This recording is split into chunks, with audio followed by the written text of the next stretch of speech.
Salut, je suis Laurent Argelier. Bienvenue dans La Série. Dans ce podcast, je vous invite à partager un pur moment de plaisir avec une personnalité d'exception. Le concept de cette interview sans filtre est intime. Je te tutoie et tu me dis tout. De simples questions pour des réponses sans détour, directes et avant tout sincères. À présent, chers amis, partageons ensemble et intensément ce moment présent avec notre invité et bonne écoute à vous.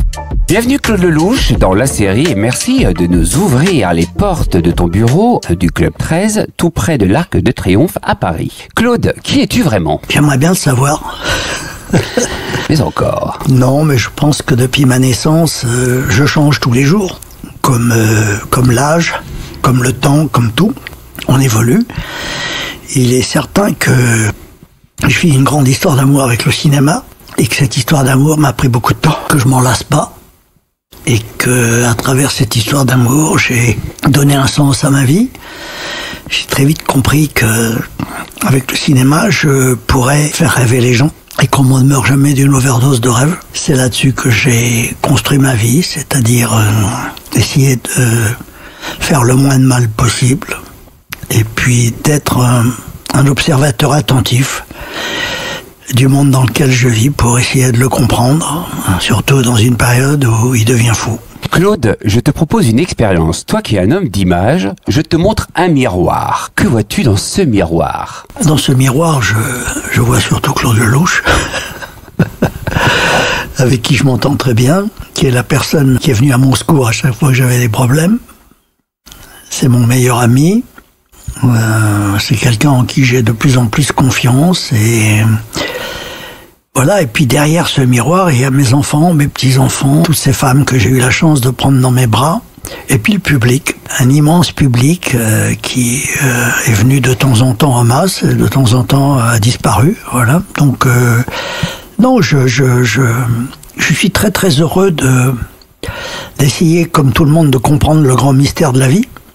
C'est une occupation permanente, voilà, qui permet aux uns et aux autres de délirer et d'avoir, à travers la poésie, des rêves qui nous font décoller, voilà, et qui de temps en temps nous donnent la chair de poule. Claude, si tu pouvais remonter le temps et rencontrer l'enfant que tu étais, que lui dirais-tu ? Tout est compliqué avant d'être simple. Ça, c'est une certitude. Et que la vie est une course d'emmerdement au pays des merveilles, et que ça vaut vraiment le coup de la faire. Tu penses souvent à l'enfant que tu étais ? Ben oui, parce que tout a commencé là. Je veux dire que ce sont les racines. Enfin, l'enfant que j'étais, il a de la mémoire à partir de 3-4 ans. Avant, c'est un mystère. Voilà. Moi, à ma naissance, je m'en souviens pas, et pourtant j'étais au cœur du problème. Non, la mémoire, elle commence à 3-4 ans et elle varie. Elle varie selon la météo, selon l'humeur. On est dans un monde où rien n'est définitif. On est dans un mouvement qui, à tout moment, on est comme la météo. On passe du beau temps au mauvais temps. Ce qu'il faut, c'est, je dirais à cet enfant, surtout, adapte-toi à tout. Il faut s'adapter et c'est vrai que on a vu souvent que le pire n'était jamais décevant et c'est ce pire auquel il faut s'adapter. Et tu es toujours resté un enfant ? Oui, parce que je pense qu'on a toute notre vie le même âge. Voilà. Et moi, je suis encore dans l'enfance. Je veux dire que je dois avoir 18 ans. Et j'ai eu 18 ans toute ma vie. Alors ça se voit pas sur mon physique aujourd'hui, mais j'ai l'intime conviction que de vie en vie, alors je sais pas, peut-être que dans ma prochaine vie j'aurai 19 ans et dans celle d'après 20 ans, enfin je sais pas, mais je crois à l'éternité. Je crois pas du tout à la mort telle qu'on essaie de nous la faire avaler. Ton regard est resté bloqué à l'âge de 18 ans et je le vois. Oui, parce que à 18 ans on croit tout savoir, on s'émerveille. Et puis, on croit encore à l'aventure, on croit aux histoires. Non, je suis encore dans les merveillements. Tu vas nous donner la possibilité de voyager avec un ciné-concert qui sera inoubliable, qui mêle tes 50 films et un orchestre symphonique. Comment as-tu conçu ce spectacle, Claude ? Je pense que c'est le hasard qui a conçu ce spectacle dans la mesure où on s'est aperçu que la musique jouait un rôle très important dans tous mes films. C'est un acteur tellement important que j'enregistre la musique de mes films avant avant le tournage. Donc la musique est pour moi le médicament principal de l'humanité. Je veux dire que la maladie principale de l'humanité commence par un stress. Toutes les maladies commencent par un stress. Après, ça se développe. Et le meilleur moyen de calmer le stress, c'est la musique. Si on le prend au départ. C'est comme toutes les maladies, il faut les prendre au départ.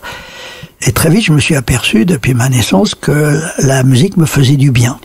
Qu'à chaque fois que j'ai entendu de la musique, je retombais sur terre et je pouvais repartir. Voilà, donc la musique pour moi c'est mon médicament principal. Voilà, et comme on vit dans un monde très stressant, c'est un médicament que je prends souvent.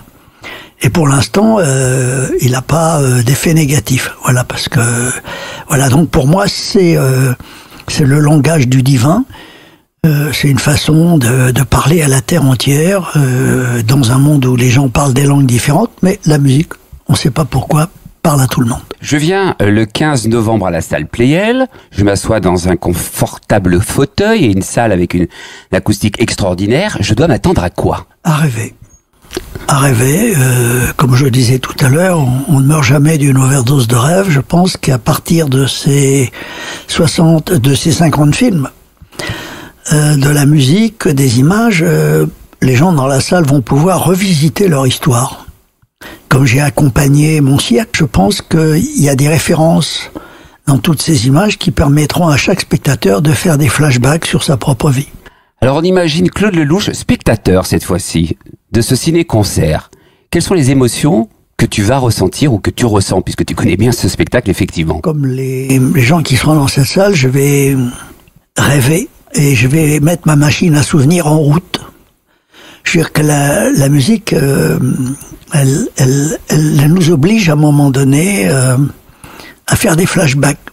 On a tous, à un moment donné, un air de musique qui nous a accompagnés dans une histoire d'amour, dans une tragédie. La musique est un compagnon.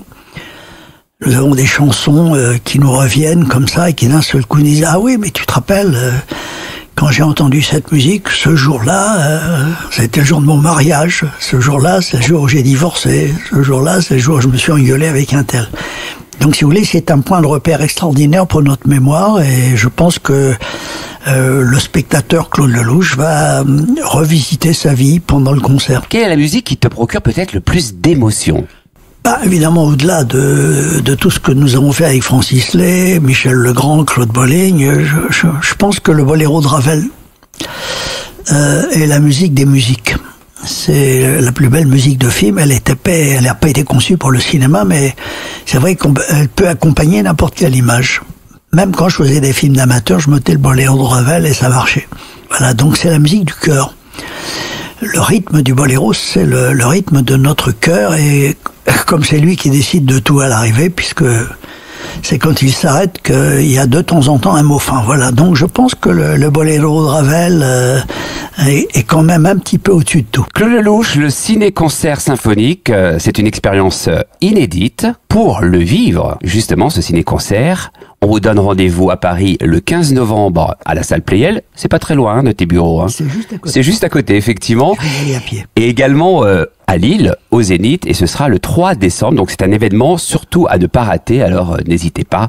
Rendez-vous pour vivre un maximum d'émotions et plus encore. Claude Lelouch, comment vois-tu la France actuelle, toi qui as eu l'opportunité de la filmer et de lui témoigner tant d'amour? Alors d'abord, j'aime la France. J'aime la France parce qu'elle m'a permis d'être un homme libre. J'ai pu faire en France 51 films. Il y a toujours des petits problèmes à régler, mais c'est un pays magnifique. Magnifique. C'est un pays où tout le monde veut commander et où personne veut obéir. C'est un pays de culture. C'est un pays qui, de temps en temps, sait accueillir les autres.